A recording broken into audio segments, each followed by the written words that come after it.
दोस्तों, परेशान नहीं की सालार आ रही है। इस फिल्म से जो भी मटेरियल बाहर आया उसे बहुत अच्छा रिस्पांस मिला। अब फिल्म के फर्स्ट सॉन्ग का अपडेट सामने आया है, जिसमें ये बताया गया है कि ये पहला गाना 13 दिसंबर को शाम 6 बजे से 8 बजे के बीच जा रहा है। इसके पीछे की वजह जानने के लिए वीडियो को पूरा देखें।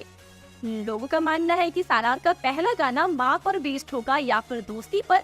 माँ पर इसलिए क्योंकि प्रशांत नील की केजीएफ में माँ पर गाना बना था और इसकी कहानी केजीएफ की तरह ही है।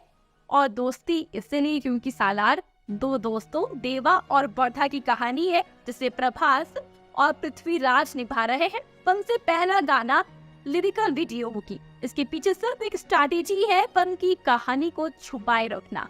प्रशांत नील ये केजीएफ के प्रमोशन और रिलीज के टाइम भी कर चुके हैं। गाना बेशक इंटेंस होगा, अब चाहे वो माँ पर हो या फिर दोस्ती पर, क्योंकि अगर आप प्रशांत नील की पिछली फिल्मों को देखोगे, जैसे कि उग्रम, केजीएफ 2, तो उनके गानों को आप अगर देखें तो आपको फिल्म से जुड़े रहने की फील आएगी। और इनके गाने बहुत जल्द ही ऑडियंस को फिल्म की कहानी बता देते हैं। यही वजह है कि प्रशांत गाना तो रिलीज कर रहे हैं, लेकिन बस लिरिक्स के साथ। इस गाने को 5 लैंग्वेज में रिलीज किया जा रहा है। और गाने की रिलीजिंग टाइम की बात करें तो विजय ने जरूर इसके लिए भी ज्योतिष से मुहूर्त निकलवाया होगा, क्योंकि उनका प्रोडक्शन ज्योतिषी में मानता है। वो कभी भी कुछ भी रिलीज नहीं कर देते हैं, जैसे डंकी की क्लैश के साथ हुआ है। क्योंकि शाहरुख खान की डंकी जब अनाउंस हुई थी, तभी से इसे क्रिसमस वीकेंड 2023 के लिए शेड्यूल किया गया था, जबकि सालार को 1 सितंबर में रिलीज होना था, मगर टालने के बाद इसकी रिलीज डेट 22 दिसंबर कर दी गई। दोस्तों, जब सालार के मेकर्स ने नई रिलीज डेट अनाउंस की तो काफी सवाल उठे कि आखिर पहले से तय एक बड़ी फिल्म से क्लैश करने की वजह क्या है।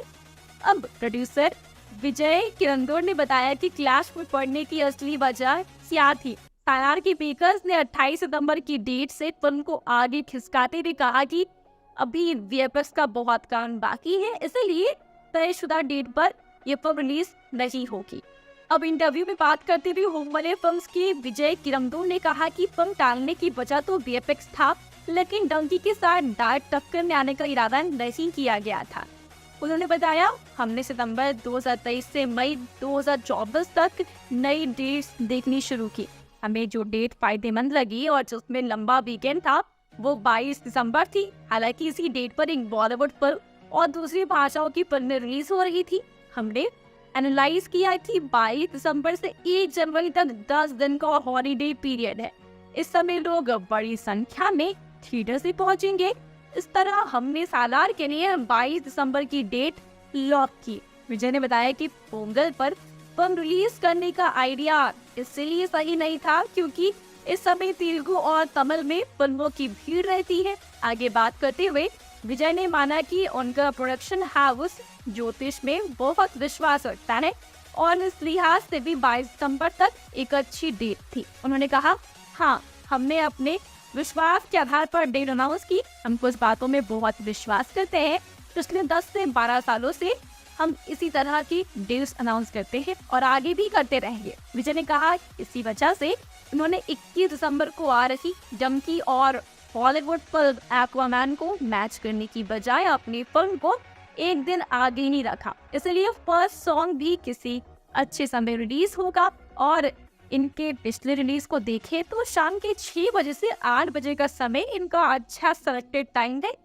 टीजर से लेकर ट्रेलर इस समय के वक्त रिलीज हुए हैं, तो पॉसिबिलिटीज है कि गाना भी इसी टाइम पर रिलीज होगा। आपको क्या लगता है, हमें कमेंट्स में जरूर बताएं। साथ ही वीडियो अच्छी लगी हो तो वीडियो को लाइक और शेयर करें।